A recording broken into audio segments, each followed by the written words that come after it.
Labour targets international students claiming asylum after election losses to reform. Well, that'll help them win their voters back. Ministers will crack down on international students applying for asylum in the UK as a move designed to tackle migration figures after a series of bruising losses to reform in the local elections. I think it's pretty much confirmed now that the UK is going to go down the exact same path as America, right? Like, it already seemed like they were going to, but the fact that reform just swept and that the Labour Party's only response to it is to be like, well, look, we can be anti-migrant too. Check out the opinion polling, it's bad. Yeah, the Reform Party now is the highest, it's the most popular party in the country. Look at that. Labor's plummeting. Tories are plummeting as well, because they're being replaced by Reform. Green and Lib Dems are going up a little bit, but yeah, Reform's up. Why does every significant democracy end up like this? Don't ask me questions like that. You watch a lot of my streams. You know that I've answered this question like 500 times. I shouldn't have even read this out loud. I'm mad at you now. I'm mad at myself. Scotland actually has a serious chance to leave. I mean, they might if Reform ends up running the government, which it seems like they're going to. I hope they do. Labour and Tories digest losses. It's so cool how Nigel Farage orchestrated Brexit, which happened, and everyone's unhappy with it. Then he did nothing, and now he's coming back and he's going to win again. Now that's aura or something. Exactly like Trump. Yep. Estimates for how the results would have translated to a national election. Projected vote share, Reform UK 30%. A plus 28. Oh, man. Man, oh, man, oh, man, oh, man, oh, man. As a Brit, I'm in despair with Labour. I mean, look, I'm right there with you. I've been shitting on Labour even more than I shit on Dems for years now. And I shit on Dems a lot. I mean, I do that pretty often. But the Labour Party is way worse. People got so mad when you shit on Labour too. Yeah, now who's fucking... And they got mad when I shit on Justin Trudeau. And then who stepped down and who rose up? These people need to start listening to me. I hated him because he told the truth. There's a dynamic to UK elections where smaller parties vastly outperform in local elections because no one cares. Yeah, but this is reflective of like a broader rise in Reform's popularity. It's not like Labour's doing anything to challenge it, right? It seems like it's indicative. What Labour's doing doesn't even make sense politically. The pivot to the right destroys support with their voter base and isn't going to win them any new right-wing voters. Well, tell the Democrats. This is what neoliberals do, man. Neoliberals are told by their donors, by their consultant groups, by their lobbyists, you cannot pivot to the left. The left is evil and bad, and also they don't want you to take money from us. The left doesn't like us, so you can't go to the left. So the only place for them to go is more to the right. They don't believe in anything, so it's not like they can really lead, you know? Probably would have been better if the Tories had won in the previous election.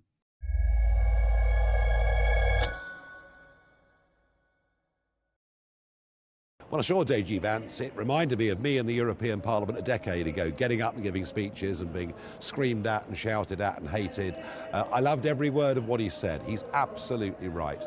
Many of the problems aren't without, many of the problems are within, but he was talking to an audience of a European political class who were on the way out.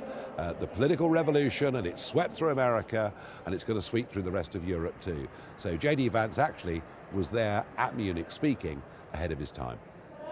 The UK is in a rotten state. We're in economic decline. We're in societal decline. Confidence is those things are true. That is true.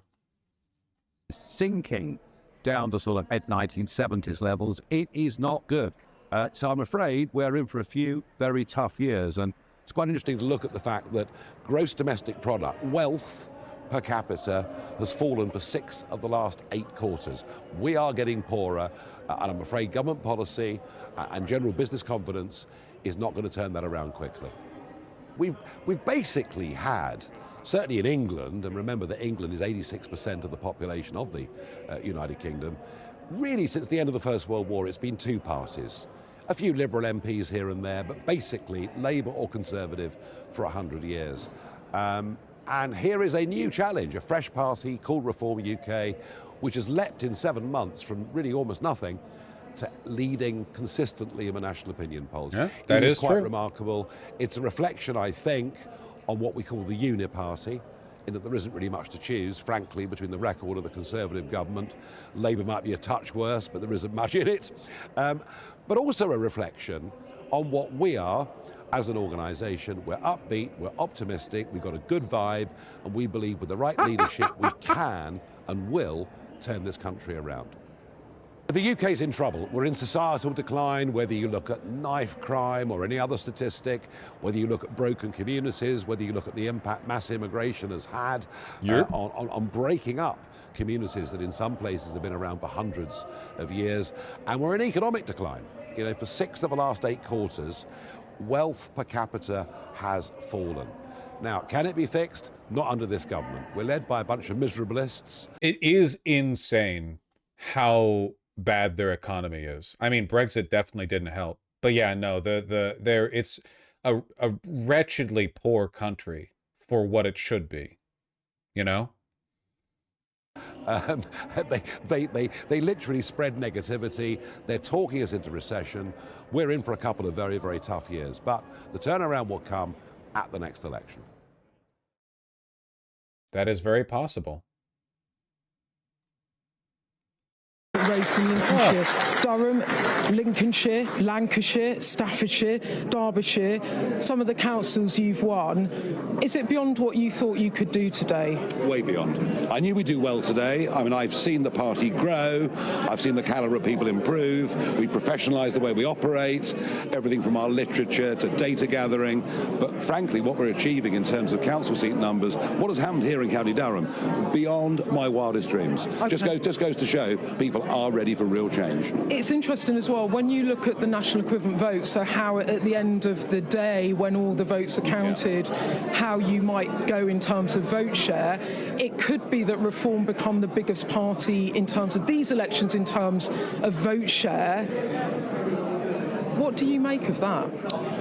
I think people just look at Westminster and look at failure. You know, the Conservatives swept on a massive wave, including seats up here in the so-called Red Wall that they won. A wave of optimism. They broke virtually every major promise they made to the British people. Labour won on, frankly, an anti-Tory vote. The Prime Minister promised change. Well, no one's seeing positive change economically or socially. And people are actually getting poorer despite the claims of the government. So people want something different. But back in Westminster, when you were saying I will be the next Prime Minister, a lot of people thought that was ludicrous. And you were being audacious and it wasn't believable. What do you say to them now?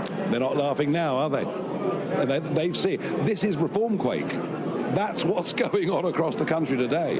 These are the most astonishing set of local election results in the history of our country. You're building a coalition here. You're taking votes from Labour in some of those red wall seats that Boris Johnson did well in, and you're also obviously hitting the Conservatives really hard.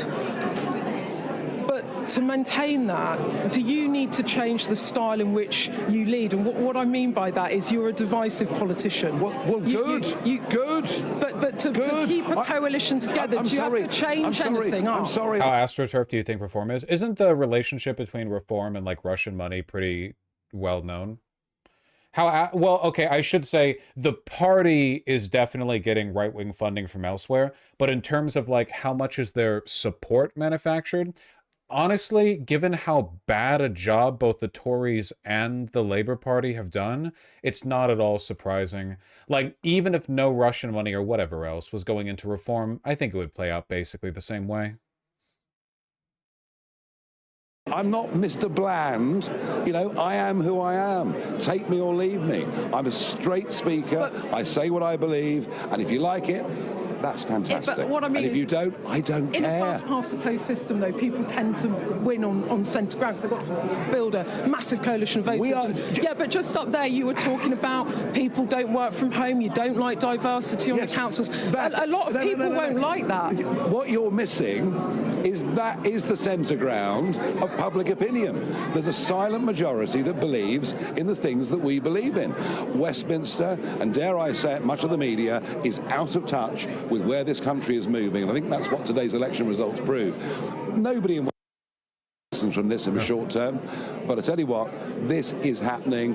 It's not a one-off, it's real. So, sort of divisive politics, or are you going to carry on doing that? Do you know, you know, I mean, I'm a bit older than you. I'm not, you're not that much older than me. Michael Thurt versus Margaret Thatcher in the 83 election, you could say was divisive politics. They both had completely different worldviews.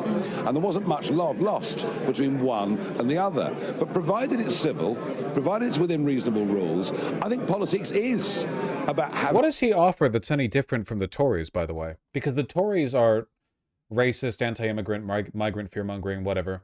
What, like, meaningfully, has he promised anything, or is this all, like, just we're going to do slightly more racism, and we're promising change? He's more racist, otherwise nothing? I wonder if he can't even be the Republican Party, because he's still mired in British civility, you know? He's not calling his opposition demons.